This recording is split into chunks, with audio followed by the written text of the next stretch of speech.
सुनबाई, सुनबाई, मातोश्री, सुखी भाऊ, आज आम्ही खूप खूप आनंदात आहोत. तुमच्या आनंदाचं कारण आम्हालाही कळू द्या की. आमच्या आनंदाचं कारण तर तिथे बागडतंय. भवानीबाई, आज भवानीबाईंनी पहिला शब्द उच्चारला असं धाराव सांगत होते आम्हाला. केवढी आनंदाची गोष्ट. आपलं लेकरू बोलतंय. आईचे कान अगदी तृप्त होऊन जातात. हो ना, खूप आनंद झाला. कानही तृप्त झाले. पण मग तुमच्या डोळ्यात अश्रू?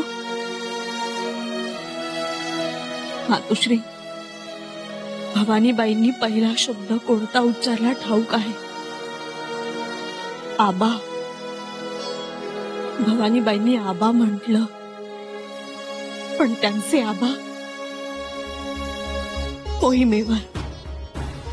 आज ते इथे असते, त्यांनी भवानीबाईंच्या तोंडचा बोबडा बोल ऐकला असता तर किती खुश झाले असते.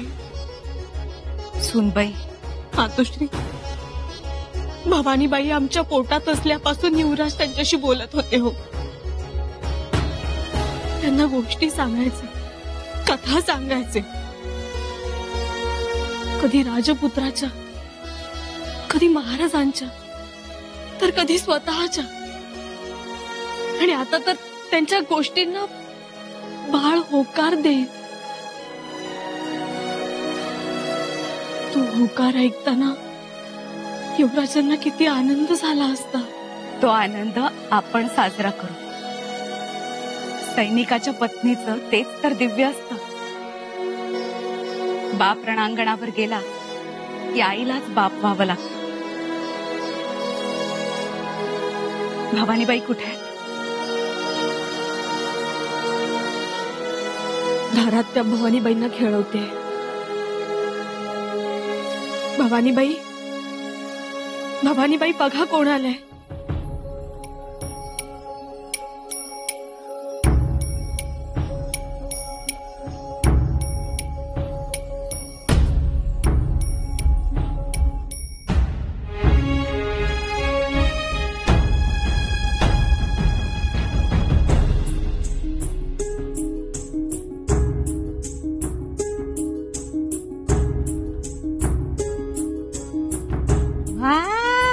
कशा आहे? गोडगोड आहे ना भवानी बाळ? आबा म्हणा, आबा म्हणा. आबा म्हणा आबा. आबा.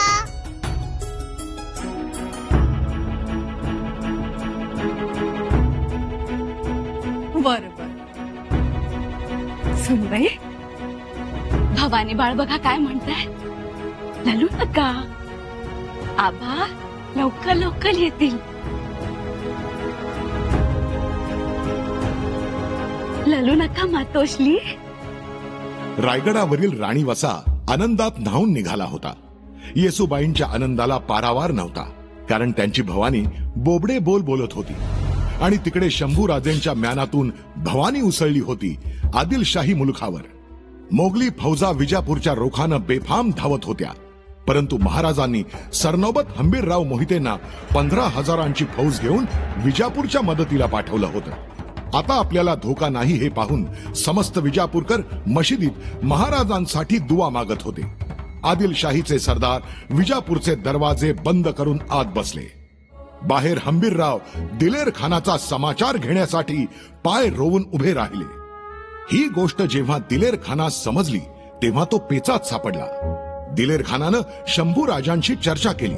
शंभूराजे, बीजापुर पर हमला किया जाए, आपकी क्या राय? बेशक खान साहेब, विजापुरावरच हल्ला करू. आम्ही स्वतः आघाडीवर राहू. लेकिन शंभूराजे, वहां पर हंबीरराव मोहिते मौजूद है. असू दे, ते समोर असले तरी आम्ही विजापूर घेऊन दाखवू. तयारी कर. परंतु मुल्लाने मिर्झा राजांचा इतिहास सांगितला. मोगल फौज विजापूरमध्ये नेऊन मारणार अशी योजना असावी. क्या कहना चाहते हो? हुजूर, इतिहास गवाह है कि शिवाजी राजे ने जब आदिल शाही पर हमला किया था तो हमला शिवाजी राजे की एक चाल थी और उस चाल में हमारे 14,000 सिपाही मारे गए. हुजूर, 14,000. एक भी मरगट्ठा मारा नहीं गया था हुजूर. इसके लिए अब हमें शक है कि ये संभाजी राजे की भी एक चाल है. हुजूर, हमें चौकन्ना रहना पड़ेगा, नहीं तो हमारी फौज मारी जाएगी. हुजूर, दिलेर खानानं विजापूरचा नाद सोडला आणि तो तिकोट्यावर चालून गेला. पण तिकोट्यामध्ये त्याच्या हाताशी काहीच लागलं नाही. तो संतापला. त्यानं तिकोटा जाळून टाकण्याचा हुकूम केला. पण शंभूराजेंनी तिकोटा गावाला अगोदरच सावध केलं होतं. धनी, दिलेर खान उद्या तिकोट्यावर चालून जाणार आहे. तिकोटा गावाला सावध केलं पाहिजे. पर निरोप काय द्यावा? तिकोटाच्या अंमलदाराला भेटा. सांगा दिलेर खान उद्या गाव लुटण्यासाठी येतो आहे. बाया बापड्यांना सुरक्षित ठिकाणी हलवा. धन पुरून ठेवा. माणसं वाचवा. आम्ही निरोप दिलाय असं सांगा. कोणत्याही परिस्थितीत दिलेर खानाची तिकोटा मोहीम असलीच पाहिजे. महाराजांनी सुरतेवर चालून जाणार म्हणून हूल उठवली होती. प्रत्यक्ष वेगळंच राजकारण घडत होतं. बंद दाराआडच्या चर्चेला आणि शंभूराजांच्या धाडसी योजनेला वेग आला होता. आपल्या मुलानं मांडलेला हा राजकारणाचा भव्य पट कसा जिंकायचा याचाच विचार महाराज सतत करत होते. महाराज आपल्या सोबत आनंदराव मकाजी, सिधोजीराव निंबाळकर, बाबाजी ढमढेरे या पराक्रमी जिगरबाज सरदारांना घेऊन शंभूराजेंच्या राजकारणाला आकार देत होते. महाराज सुरतेवर जातो म्हणाले, बाहेर पडले देखील, पण महाराज गेले होते कुठे कोणासही ठाऊक नव्हतं. आणि शंभूराजेंनी तर शहजाद्याला मोठा विश्वास दिला होता की महाराजांना सांगून तुम्हाला दख्खनचा सुभेदार नाही, बादशाह म्हणून घोषित करतो. शहजाद्याला शंभूराजांवर पूर्ण विश्वास होता. महाराजांशी अबोला, शृंगारपुरातलं वास्तव्य, दिलेर खानाशी मैत्री, रायगडाचा 3 वर्षांचा विरह, केवळ स्वराज्य हितासाठी चाललेला आटापिटा, स्वराज्यावर कळस चढवण्याचा सोनेरी क्षण जवळ येत होता. शहजादा जसा जसा शंभूराजेंकडे ओढला जात होता तसतसा दिलेर खान बेचैन होत होता. मुरब्बी राजकारणी दिलेर खान ओळखून गेला. शंभूराजे म्हणजे धारदार कट्यार आहे आणि दिलेर खानानं शंभूराजेंभोवतीचा फास आवळायला सुरुवात केली. शंभूराजेंच्या संपर्काची वाट बंद केली. संपर्काच्या वाटा बंद होऊन चालणार नाही. काहीतरी मार्ग काढायलाच हवा. बारीक नजर ठेवून आहे. त्याची कल्पना आहे आम्हाला. गुप्त वेशात अनेक खबरगीर फिरत आहेत. एवढंच नाही अक्कासाहेब, आपल्या संपर्कात जे जे लोक आहेत सगळ्यांवर बारीक नजर आहे दिलेर खानाची. ज्योत्याची, बाजार गुंड्यातला कुणी हाताशी लागतो का चाचपून बघ. बघतो की चाचपून. पण घाई कर. दिलेर खानाची बदललेली नजर खूप काही सांगून जाते आम्हाला. बऱ्याच दिवसात लाडी सुद्धा दिसली नाही. लाडीच्याही मागावर दिलेर खानाच्या हेर खात्यातल्या बायका होत्या, त्यामुळे काही दिवस ती लांब राहिली. तिची पर्यायी माणसं तरी द्यायला हवी होती, नाहीतर संपर्क कसा होणार. बऱ्याच दिवसात रायगडावरून एकही खबर पोहोचली नाही. दादासाहेब, पांढरे सरदारांबद्दल तुमचं काय मत आहे? अक्कासाहेब, पांढरे सरदार आपल्यासाठी अनुकूल आहेत. त्यांचा उपयोग होईलच. त्यांनाही मर्यादा आहे. दिलेर खानानं सध्या सगळ्या मराठा सरदारांना धारेवर धरलंय. त्यामुळं पांढरे सरदार आपल्या संपर्कात आले तर त्यांच्यावरही संशय घेतला जाऊ शकतो. आपल्याला असा कोणीतरी माणूस हवाय ज्याच्यावर संशय घेतला जाणार नाही.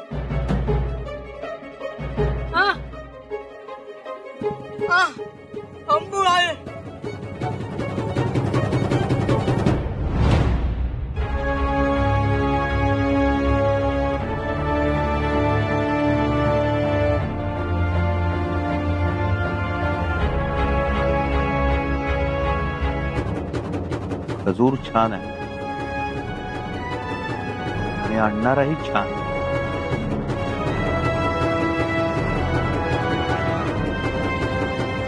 आपल्या उपयोगाचा. कोंडी फोडण्यासाठी शंभू राजांना विश्वासू माणूस मिळाला होता, पण तिकडे महाराजांनी कोंडी केली होती. शंभू राजांनी जो एवढा अट्टहास केला उत्तर दिग्विजयाचा, तो पूर्ण करण्यासाठी आता शिवाजी महाराज रणांगणात उतरले होते. सुरतेच्या हुलीमुळे रणमस्त खान सुरतेकडे तर सलाबत खान वेगळ्या मार्गाने सुरतेकडे रवाना होतो आणि शहजादा मोकळा राहतो. दिलेर खान पुढील योजनेत गर्क असतानाच त्याची झोप उडवणारी भयंकर खबर येते. शिवाजी राजांनी मोगली ठाणं जालना दिवसा ढवळ्या लुटलं, बेचिराख केलं, अगणित धन मिळवलं. या खबरीतून दिलेर खान सावरतो न सावरतो तोच धरणगाव लुटल्याची खबर दिलेर खानास मिळते आणि एकच हाहाकार उठतो. रायगडावर सोयराबाई मंत्रीगण हैराण होता.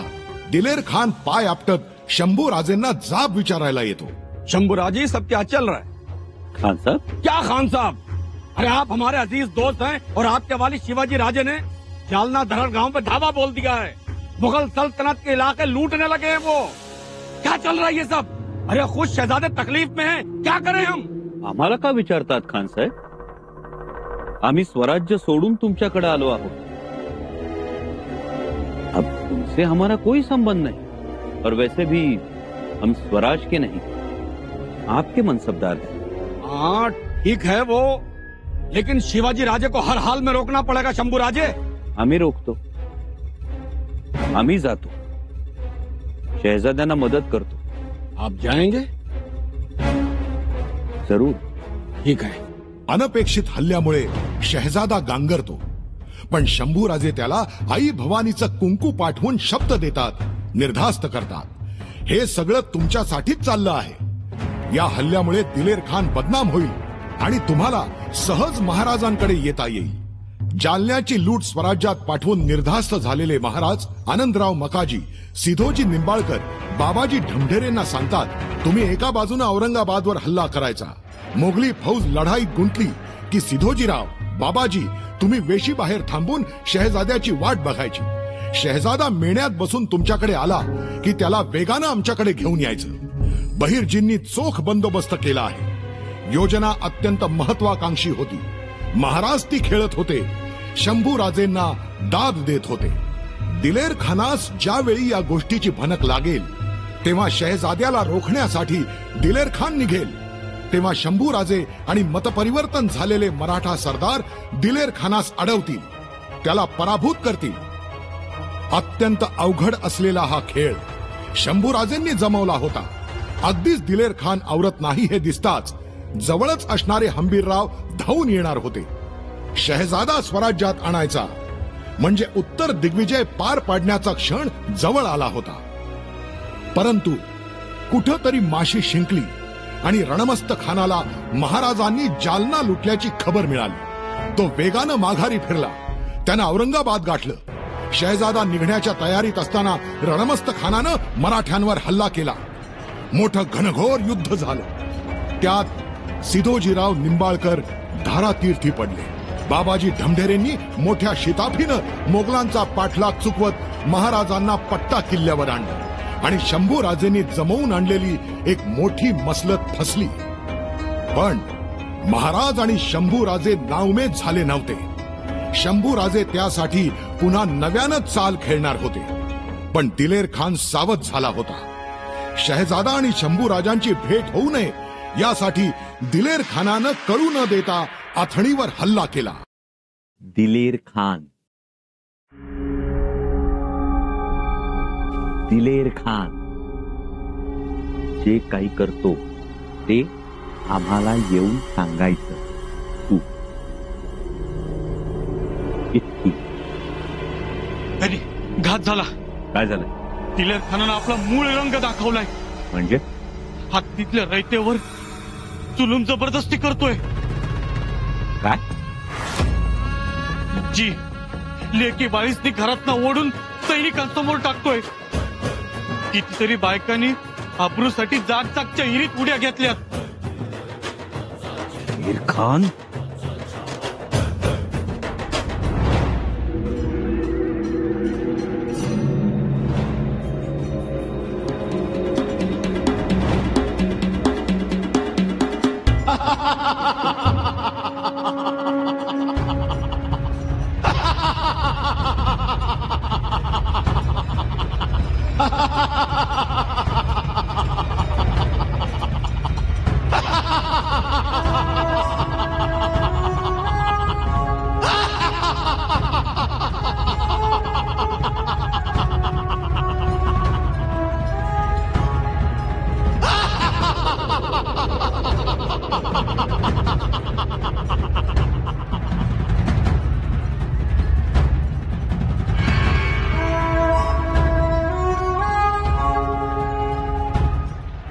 सोडा ना सोडा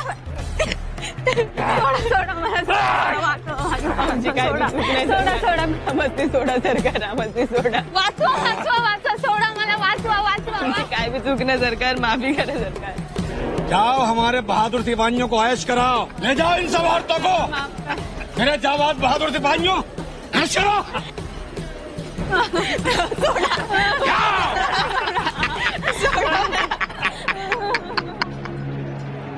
हुजूर आप बहुत दयालु हैं। अहमद ये हमारे बहादुर सिपाही हैं हमारे लिए कुछ भी कर सकते हैं इतना तो हक बनता है अरे बिल्कुल बिल्कुल फौज को अय्याशी करने का हक तो होता ही है। ये औरतें होती किस वास्ते? हाँ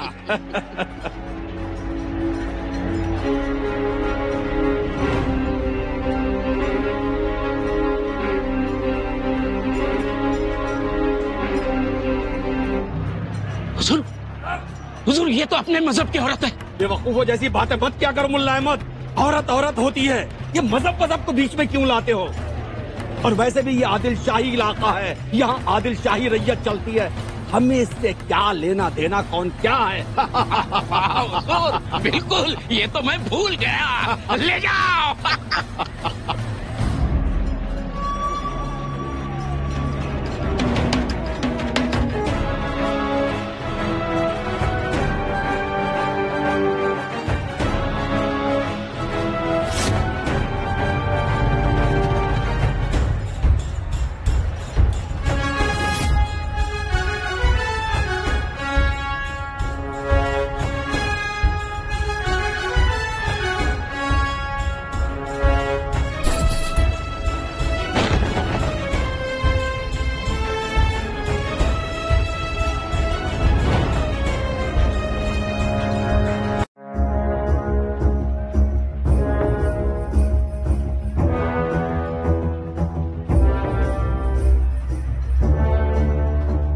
काय चाललंय का हे खान साहेब एवढी घटिया हरकत थांबवा हे आम्ही सांगतोय थांबवा हे तुम्हाला काही माणुसकी आहे की नाही थांबवा हा नंगानाथ निकल जाओ सब यहाँ से कोणी जाणार नाही एक खबरदार कोणी स्त्रियांवर हात टाकला तर कोई नहीं सुनेगा जाओ यहाँ से दिलेर खान खामोश मुगलिया सल्तनत की फौज है ये और हम मुगल सल्तनत के बादशाह सलामत के खास और पसंदीदा सरदार हैं दिलेर खान समझे और तुम होते कौन हो हमें रोकने वाले एक छोटे से मनसबदार नौकर हो हमारे तुम औकात में रहकर बात करो संभाजी संभाजी नाही राज शंभूराजे म्हणायचं गिलाट दुलार सब रायगढ़ पर हमारे सामने तमीज से बात करो खुद बदतमीजी करते हो और हमें तमीज सिखा रहे हो लगाम दो उस जुबान को दम हम भी रखते हैं